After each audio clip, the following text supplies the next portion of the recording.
Hey, folks, welcome back to the Seats to Streets podcast. I am your lovely, beautiful, bearded host, J.R. Horn, and that guy over there is Brian Gorman.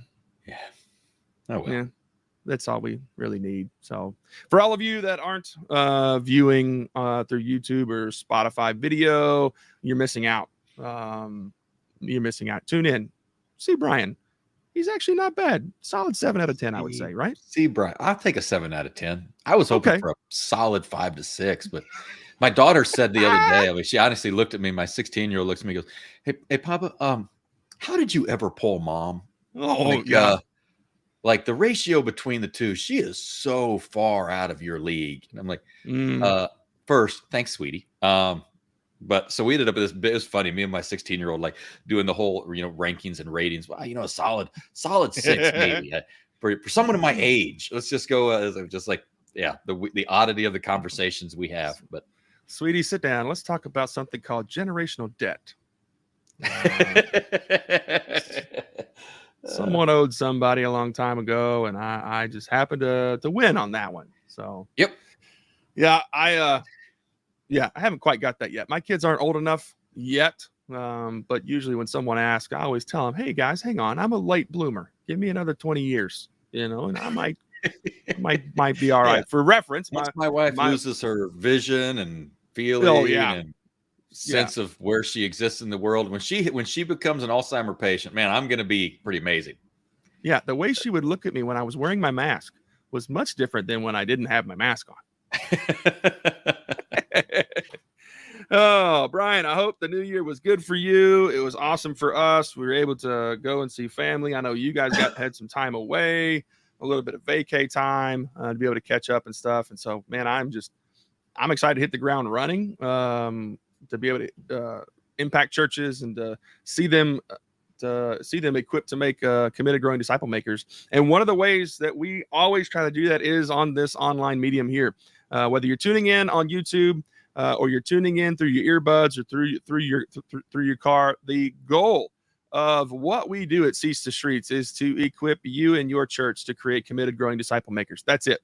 That's what we want to see. We're not out to see our names known. We're out to see Jesus' name known and to give you the tools and be the guide, be the coach that asks the question to pull it out of you, because you've got it in you. And the people that are in your church, it's in them. We are not the hero. You are the hero. We want to see you have the tools to create committed growing disciple makers. So for today and the next couple of weeks, Brian, we're going to have a conversation that I kind of titled Church After Lockdown. We did a few podcast episodes and a few online collaboratives when COVID lockdown was going on about what does ministry look like. We even talked about online church. We even talked with a church out in Winsville, Missouri that opened up prior to many, many churches that I had experience with, and sat down and with a couple episodes to say, how do you open well? We've done some of those during COVID, but we haven't had the conversation after COVID. So I wanted to talk today in starting off this Church After Lockdown, Brian, about two words that got tossed around quite a bit as COVID lockdown was taking place, during COVID lockdown, and we haven't really heard it that much now. It's kind of gone by. It's a whisper, mainly because I think there was so much pushback on those two words, and those two words were new normal. Yeah, so I would think like you're going to look at a title of this thing. It's like, in my mind, what I keep thinking in my mind is new normal, but with a question mark at the end. Like, is this it? Are we? So I was talking to a guy just yesterday about that, about the idea that like 2017 eggs were selling in some parts of the country for 27 cents for a dozen. Right. Yeah. Yesterday, I saw in New York, they're going for like $10 a dozen. Right. And I realized, New York versus Alabama, your price, but still, it's crazy expensive for eggs. Gas fluctuates all over the place. And I was talking to someone the other day about I wonder when our economy will, you're always going to have individual pieces that jump up and jump down. Right. You're always going to have weird markets. But right now, the entire economy is so in flux that everybody's trying to get their solid footing. For Christmas break, my mother and father paid for my family and my brothers and their families to all go on a cruise together. And one night we are walking, me and my 16-year-old daughter were walking back to the room, and we were in some pretty serious waves, and it was rocking quite a bit, right? And you're trying to get your footing while walking down a straight, narrow hallway. And I really feel like that's a lot of what people are doing. They see that straight, narrow hallway. I've got to get to that room. But meanwhile, everything under you is shifting, but you're trying to pretend, right? It's like the drunk guy trying to walk in a straight line. Like, it doesn't. And I think everybody's looking for what is that new normal? What's the foundation we're going to have under us? Are we there? Are we not there? What's it going to look like? I think that's a huge key component, because a lot of people are just trying to go, let's just keep going. But yeah, you got a long, narrow hallway, and the ground beneath you is not solid yet. So, Brian, I'm a pastor. I walk up to you for coaching. I say, Brian, are we in this new normal? What's your answer? Every church I've ever met has its head turned one of two directions. Jesus goes up on the mountain transfiguration, right? And he's walking there with Moses and Elijah. And when he's done with it, it says that he comes down out of there, and there's this really interesting statement where he goes, and he turned his face toward Jerusalem. Meaning from that point on, like, he was focused on that. And here's where I've seen, and I believe what we've gone through the last couple of years has really accentuated this, that every church I've ever seen tends to look one of two directions. They look back, or they look forward, right? It's that simple. So many churches have been very focused on, how do we get back to normal, right? And other churches, right? Other churches, like, where are we going from here, right? And as we've talked about church culture a lot, by the way, like, that's a really valuable question to ask yourself about how you as a church are functioning, about how your people are functioning. We as a church have lost a number of people who are waiting for us to get back to what we did before. And provide the same services we provided before, provide the same programming we provided before. And we as a church and as a leadership are like, yeah, if it works so well, this is our perspective. It may not be yours. It's okay, right? We can still be friends. But if it worked so well, the church wouldn't have been so chaotic through the times that we were through, and so polarizing through what we went through. If what we were doing, we're creating the kind of disciples we're trying that we want to create, in my opinion. I think what we really saw was how polarizing, and in a lot of ways, how unhealthy the model was for individual sustainability. Like, the churches may have survived, but people were all over the place because they're trying to walk down a narrow hallway with unstable footing, and we've never really taught them how to hold on to the walls as they go down there. So I think that's important to me as we talk about all of this, is recognizing, are we going to be a church that looks back to how do we get back to, or are we going to be the kind of church that goes, where are we going? And your church's answer to that question is going to be really key for knowing what your new normal is going to be. Yeah. If I had to answer my own question, I'm flat out yes. We are in the new normal. Whatever new normal looks like for you and your church, it is not the same post-COVID lockdown. It's not. It's not going to be. The day but I don't think we're quite there yet. That's why I say that we're not there yet. Well, it depends on the geography. We're maybe 75%. Here in Kentucky, we're real close. There's two main hospital systems here in Louisville, Brian. One of them came out 3 months ago, 3.5 months ago, and said no need for masks anymore. Going back to the way it was. Like, the only time you need a mask is if you're a nurse, or if you're in surgery, or if you just want to wear one. The other hospital system, it says you have to wear a mask as soon as you enter the building. Right. I don't mean it in that sense. What I mean it is, there's a restaurant here in town that my wife and I went to many years ago, and she ordered the green beans as her side, and in the green beans was a grasshopper. It was green. Like, steamed, right? I can absolutely see how it made it through there, right? And it's not like it was the restaurant. I don't think the restaurant was throwing grasshoppers in their green beans, right? It was in the bag they used, right? I get it. But now, even though that restaurant has changed hands 3 times since, now it's third iteration of that restaurant at that location, I'm not eating there. Even though it's considered one of the best places here in town, I'm not eating there because I had this traumatic experience that I'm not going to go through again. And in my mind, they're tied together. And that's what culturally, what occurred caused a generational, and I don't want to, I'm afraid of overusing this word because it gets used in so many bad ways, but there is a generational trauma. People are looking at the world different today than they did before in ways that they may not recognize. But I don't think that everything's leveled out yet into what I still think we're maybe 5 years away from going, oh, our entire culture changed because of this. Our entire culture changed in America because of 9/11. True. There are things that we did as when we were younger that we would never do today. Like today, it would almost be appalling that you would consider it, right? True. But that all of that is shifting and changing, and it usually takes 5-10 years for that to happen. So I do think we're on the down slope, but I still don't I think we've agree. quite leveled, and We that's what haven't I mean leveled by I out. don't think we're quite there yet culturally. I think I'm in with other you. areas, yes. Like now, somebody gets COVID. I've had a lot of friends with it lately. They're just like, and it's been sick. I mean, they've been really, really in some pretty rough places, but everybody's still like, give them a week. My wife had COVID and like no symptoms at all. Just she had a stuffy nose, and she'd realized that the the Sudafed and Hmm. the nasal spray that she used for 3 days, wasn't doing anything. And she was like, well, it could be, maybe I'll take we had some COVID tests at the house. She's like, I'll take a COVID test. Sure enough, she's positive for COVID. And so is one of my other kids. So Hmm. she calls her work, which she works at a hospital, and says, well, I'm not sure what to do with this. And they said, do you have a fever?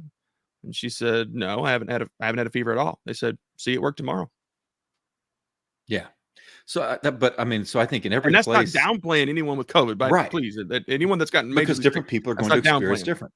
Yeah. Because it's now kind of become what they were saying it would become. But all I'm saying is culturally that there are, before when you got on an airplane and someone coughed, you No went, big deal. oh man, I might get a cold. Like Now now your hair someone on the back of coughs, your neck like, goes up. right. It's like the whole experience is different kind of You everywhere you immediately hold your go. breath.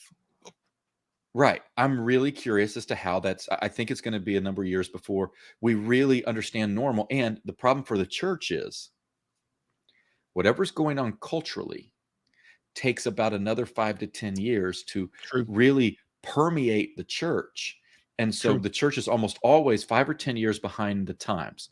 Yep. If you want the best example I can find for it is listen to our definition of modern music. Right. Our definition of contemporary worship is, if you really Phil Wickham, follow it, it's 10 2000. to 15 years behind the times musically. Yep. In 99.9% of churches, it is 10 to 15 years behind the times when it comes to what gets played on popular radio stations compared to what gets played on popular Christian stations and what gets used in church. It's just, I agree with you. I agree with you. I agree with the fact that we haven't solidified the new normal. Are we in the process? Are we in a new normal? Yeah, we're going to have a lot of bumps and up and down. we We're can at talking about least see what it's 9/11. going to look like. Yeah. You're talking about 9/11. How much security popped up, not just at airports and things like that, but the big major events. I mean, that's when Yeah. you started to seeing the full metal detectors walking into football and basketball games. So and you're right, because it takes a long time. So here's the two differences. I went to a U of L basketball game the other night. They have a horrible record. It's like 2-12, but the seats are cheap. So I'm like, well, let's go to the cards game. They're here in town. It's a fantastic indoor arena. But I remembered they have full metal detectors that you walk through and wanded guards afterward. So I had to take my pocket knife out because I got there once. They said, sir, you can't bring this in. I had to turn around to the car, go back. Anyway, so I remembered to take my pocket knife out. If I had fingernail clippers, anything that would remotely, set off anything. The flip side of that is I went to a University of Kentucky football game in Lexington, about an hour away earlier this year. I had been working on something in the garage. I don't know if it was a car or a project. Been working on something in the garage to the point where I didn't even change. Like I had like grease stained clothes on. We had to go so that we can get to our seats. And I remember getting out of my car, walking. We had about a mile and a half walk to the stadium. I'm walking and I'm like, something's like clanging in my back pocket. And I remember driving over here, like, man, I'm sitting weird, like something's wrong. Like one of those moments where you just don't even like it. Just how did I Yeah. not notice it? Right. I put my hand in my back pocket and I pull out needle nose pliers, like the Leatherman multi-tool needle Yeah. nose pliers. And I went, oh my goodness. And I'm like, I'm already a mile away from the car. I'm like, I'm not going back to the car. My dad's like, it's okay. They don't even check you here. What? Dude, sure enough, no checks. They only check bags. I didn't have a bag. And I showed him Yeah. my ticket. I walked right in. I had a Leatherman in my back pocket the entire game. Like, what in the world? So yeah, I agree with you. But you're I think we're speaking to getting the there. cultural differences. Like if those things are taking place in sports, some of those are taking place in different arenas you go to, different environments you go to, different hospitals you go to. And I think this is important for churches to think Yeah. through because your church's new normal may or may not be my church's new normal, but it's absolutely worth asking, okay, are we going to go back to it? Is the normal that we want? And it might be what we came out of. And we want to know what we want to look like we did in November of 2019. Or is your new normal thinking, what are we going to look like in November 2027? Mm-hmm. And there's not a wrong answer to that, but in the same way that different arenas and environments are altering the way that they function, right? All of that plays out now in how you interact when you're in these environments and what the culture of your church is Mm-hmm. going to be. And the more clarity you can provide for that, the better it's going to be when you talk to your people about the decisions you're making, why you're making them, why you haven't made some, why you are making others, how you hire, huge impact, and how you hire. And the kind of people that you're looking for. So let me ask you this, JR. In your environment, because your environment and my environment are different environments, and in your environment, what are one of the things that you go, I think this is going to be like, this is a normal that we need to understand and either pour into or come to grips with, or what's a new normal in your world that you think of? Every time I sit down with a minister, and we get onto this conversation. We get on the conversation of online church. Now, I don't want to go too deep into this, Brian, because we are going to make a separate episode specifically focused on online church, because that is hot topic. That is a hot button issue right now. But when I sit down with a minister, they look at me and say, well, are my people going to come back?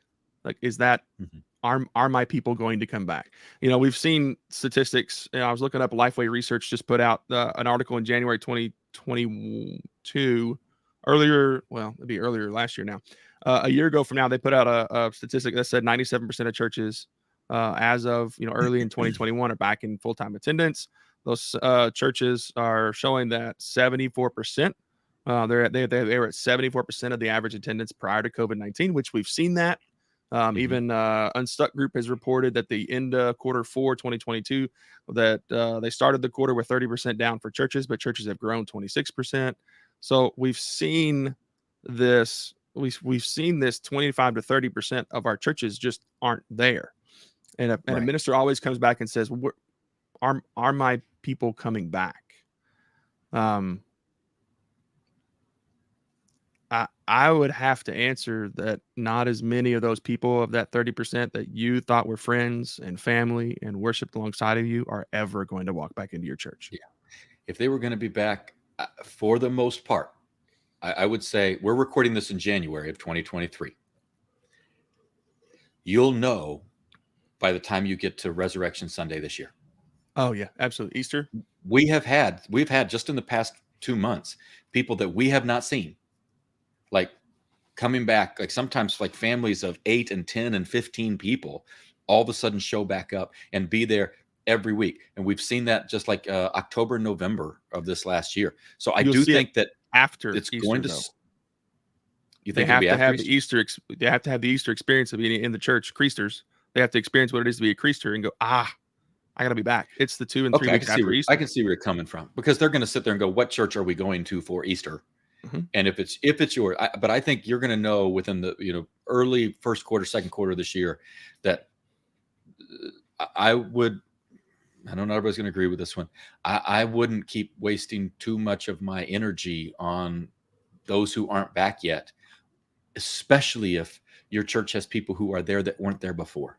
Exactly. Because those are the people in front of you who need to be loved and cared There's for. your new normal.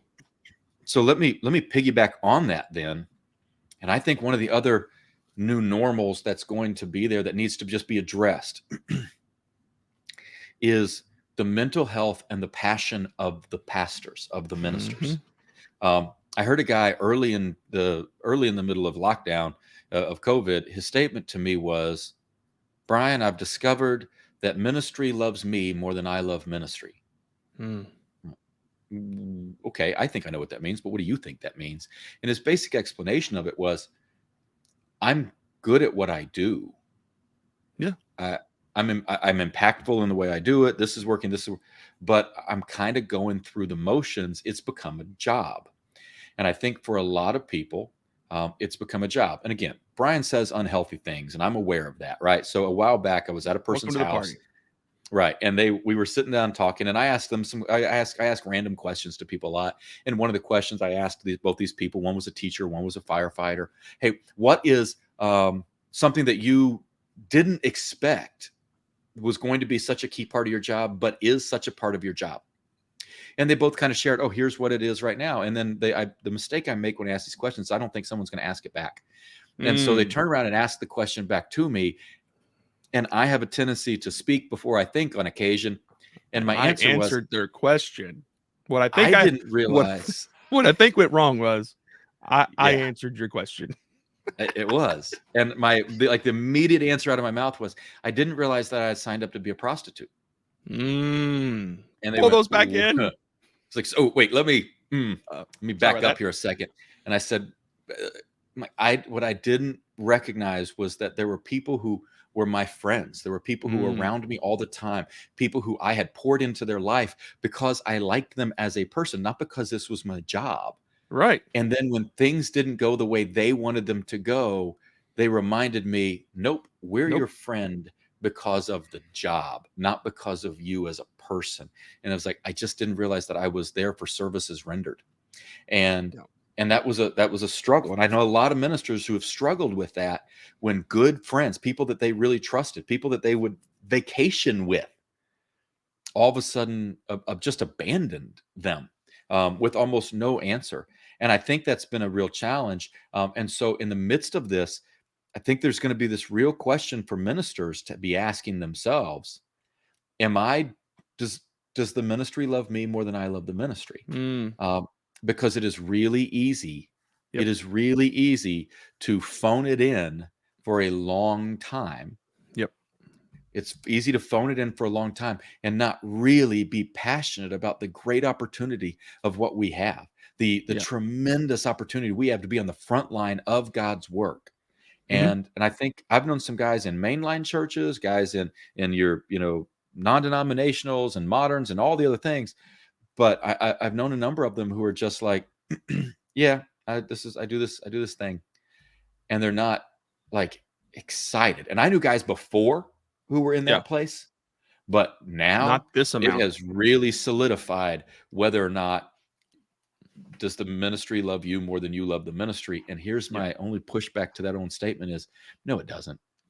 Because here's the thing is, if you're not bringing your full passion to it, then you're not being the fullness of what you can be for the sake of the kingdom. And there are people who are lost who will stay lost because you won't have the emotional and energy to go reach them and be passionate about them hearing about who Jesus is. That only comes through passion, right? Otherwise, we are loving God with all of our mind. I'm mentally there, but I'm not loving him with all of my heart, all of my soul, all of my strength. Those Right. other elements aren't there. And so I would think that's going to be a new normal that we're still working out. Is ministers are, I think you're going to have some ministers more so than we've had in the past who are going through the motions because they can't imagine themselves doing another job, Sure. and other ministers who are going to, who have kind of learned, no, this is who I've been called to be, and they're going to Right. bring an exciting passion to it. But that might run in conflict with the church on occasion. And It so there's will. that thing. It will. But right now, Brian, there's uh, a lot of our ministers, especially a lot that I've interacted with, are they're getting a free pass right now. Because there's how do you judge success and moving forward in the average church after COVID lockdown? It's but no one's an expert on this. Right. And The so it's church hard you to were go, is not the oh church well, you are. yeah. So every minister's got a pass because I don't know how many ministers I've met with and heard, friend of a, pastor friend of a pastor friend that has said, I just want to go deliver pizzas. I don't want to do this anymore. And just how many ministers were just on edge of quitting, but we haven't seen it. Yeah. We haven't seen the amount of mental health, uh, quitting rage quits that we were hearing about. Is it still there? Yeah. 100%. Yeah. And part of it is, and there's this, so all right, let me talk to Pastor. Let me talk to you for a second. Every year in the summer, one of the things that we do in the summer is we do an interview series. We pick a different topic, a different theme, and then over the course of the year, we're kind of gathering the people in our church who exemplify that theme. And so this past summer, we had a series of interviews, and one of the people we interviewed is a man who today is pretty high up in the IT department of a big distribution company. But when they graduated college, they became a Church of Christ preacher. Hmm. And they were there in the church for quite a while. And after some years of doing that, they just didn't want to do it anymore. And they kind of lost that passion and they quit. Now it has now been 25 years since that. Hmm. And it was a struggle to get this person to share their story because they still feel a little bit like a failure. Yeah. Like somehow they failed. And my argument to that, my personal argument to that would be this, is if you can't bring your full self to it, you're failing long before you quit. Hmm. Um, and this is important. So, and don't hear that as like I'm trying to just tear you down for it. What I'm trying Mm-mm. to do is encourage you to say, You hey, still got it. Grubhub hires, Hmm. Walmart makes vests in your size. Everywhere in the world is looking to hire, and it might mean that you need to, for your own spiritual well-being and the Hmm. spiritual well-being of your family, maybe even the spiritual well-being of your church, you may need to step away for a while Hmm. before you come back into it. Even the Apostle Paul, after his big interaction with Jesus, disappears for a few years before you see him go into what he goes into. Right. He had been in sort of, focused ministry in his mind when he was working to call out the Christians, right? But as he's Hmm. working through this, he kind of needed to reset himself. And I'm saying that as a guy who quit the church for a while and worked as a waiter for a while because I needed a reset period. Right. So, Pastor, that's not failure. Mm-mm. Nope. That's health. Yeah. Or it's time for you to go, you know what? No, this is what I'm meant to do. This is what I'm made for. This is like when I'm in this place, man, it's right. And Right. then you pour into that and Yeah. figure out how you can really get yourself back into that. But either option is still a good, godly, loving option.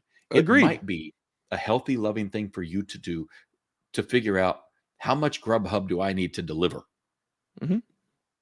to Yeah. make this work for a period of time. It might mean you go into IT for a while because there are openings for that all over the place right now. There are places hiring. Yeah.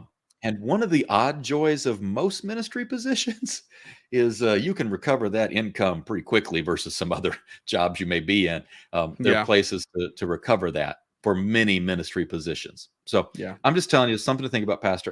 But I think that's part of the new normal is ministers are still trying to figure out, does the ministry love me more than I love the ministry? And that's tough. That's harsh. Like we shouldn't ever, a pastor should never have to go through that.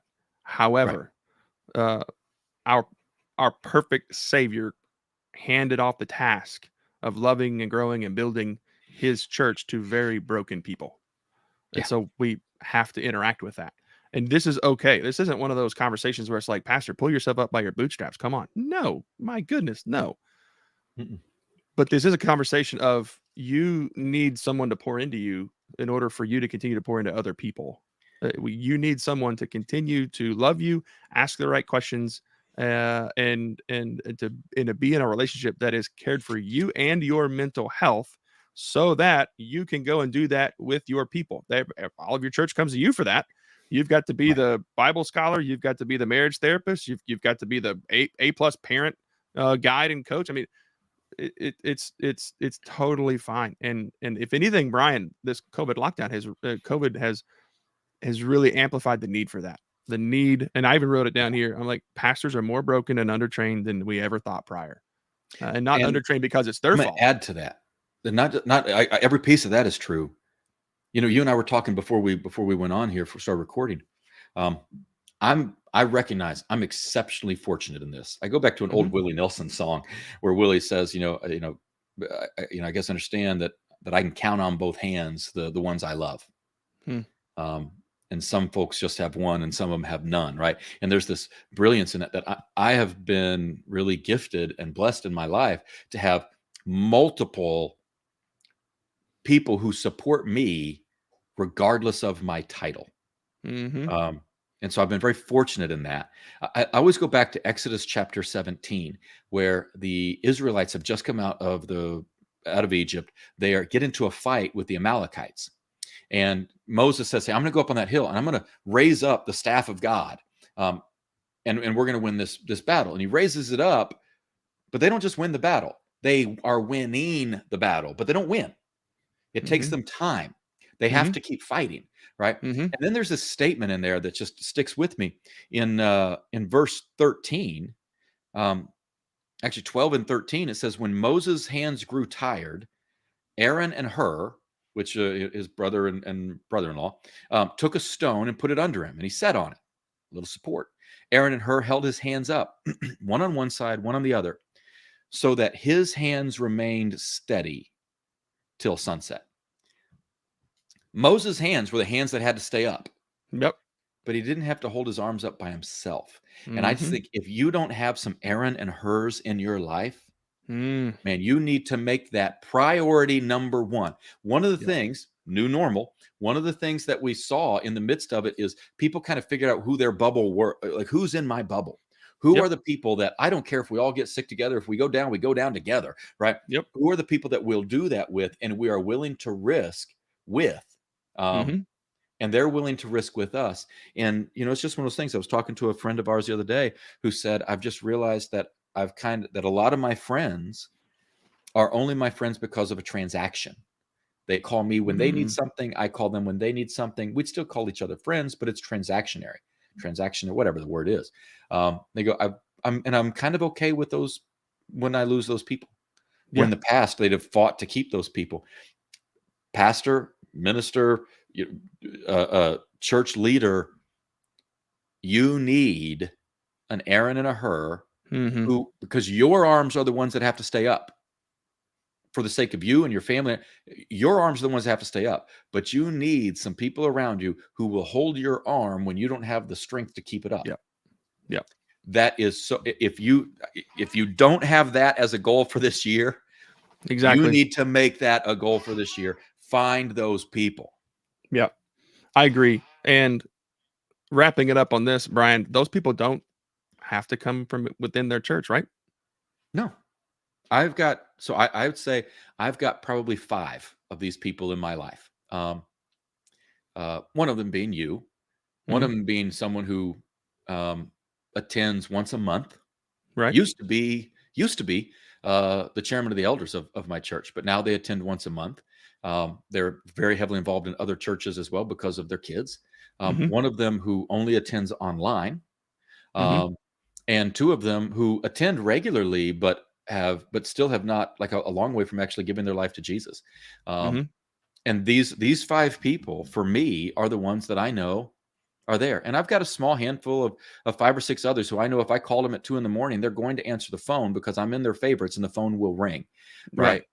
Who just go, I just need to vent to someone. I need to process this with someone. I know that they would be there in case of emergency. I've got another 5, 6, 7 of those people who are really amazing to have. I'm exceptionally fortunate of that. But that takes a long time to cultivate. And I'm really going to speak to those of you who are in the South for a second here. Bless You're your heart. right in the middle of the if you're right in the middle of the Bible Belt, stay with me for a second. Yep. The people in your communities, if you weren't raised there, the people in your communities, they don't need friends, they have family, which we all know that's not true, but they need friends, but they don't know how However, to. But many of them struggle to make friends because they have family within yep. driving distance, right? And so this is why it's important to be thinking through, how do you become part of someone else's family? If Mm-hmm. you're the pastor, right? When we lived in Kentucky, my wife and I would go have dinner at a neighbor's house 3, 4, 5 times a week because we were family too, right? But You need well, those people. and she cooks some real good meals. Man, Fannie Mae can cook, and so Mm. so we would do that, right? It's important to have those people in your life, um, but if you're in the Bible Belt, that's a bigger challenge. Something to look for are the other people who are transplants, because Yep. they're looking for that too, and they know they're never really family, so you can create that chosen family through it.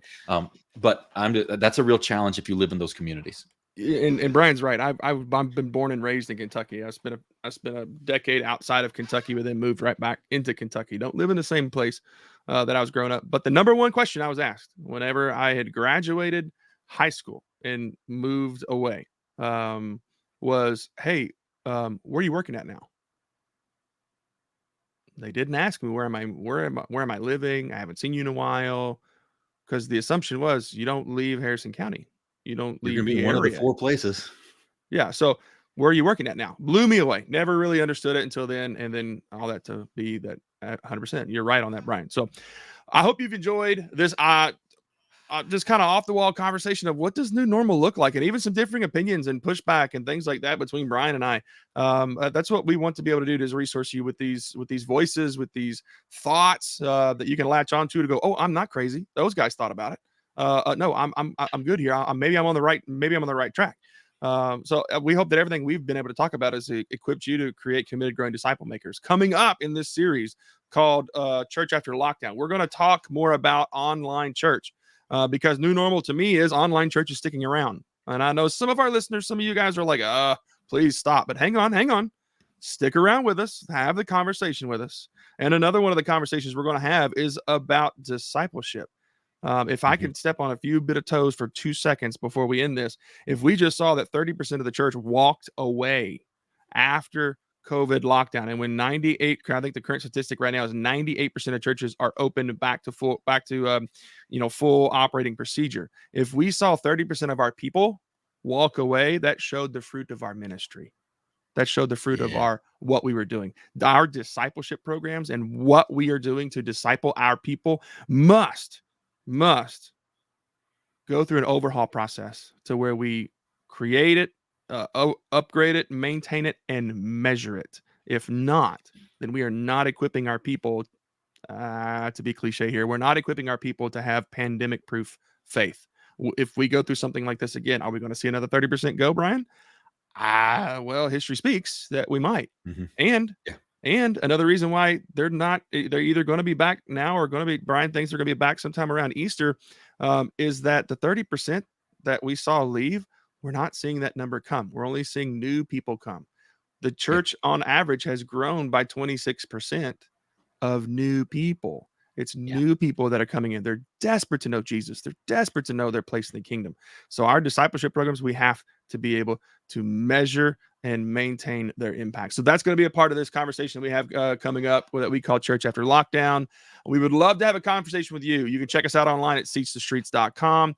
To be able to click in the contact form, and even a pop-up there that wants we want to give you a resource. If you go on our website right now, a resource will pop up for how you can measure your church's missions impact. It's called the High Impact Missions resource, and we've got that for you. You'll get a PDF. You even get a test. It's even coming later because there's some extra emails that come.